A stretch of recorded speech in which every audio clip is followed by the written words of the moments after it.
నేనైతే మ్యాక్సిమం ఇలా ఉండడానికే ట్రై చేస్తా. ఇది వినడానికి కొద్దిగా బోరింగ్ అనిపించవచ్చు.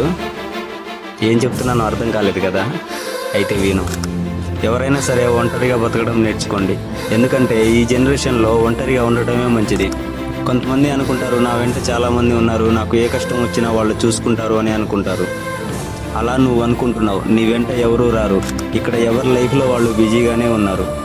అందుకే ఎవరి మీద ఎక్కువ ఆశలు పెట్టుకోకు. ఎందుకంటే వాళ్ళ మీద నువ్వు ఎక్కువ ఎక్స్పెక్టేషన్స్, ఎక్కువ ఇమాజినేషన్ పెట్టుకుంటావు. ఎందుకంటే నీకు ఏ కష్టం వచ్చినా నీ వెంటే ఉంటారు అనుకుంటావు. కానీ ఎవరి లైఫ్లో వాళ్ళు బిజీగానే ఉంటారు మామ. ఎందుకంటే ఈ భూమి మీద నువ్వు ఒక్కడవే వచ్చావు, ఒక్కడవే పోతావు. కాబట్టి ఎవరి మీద ఎక్కువ ఆశలు పెట్టుకోకు.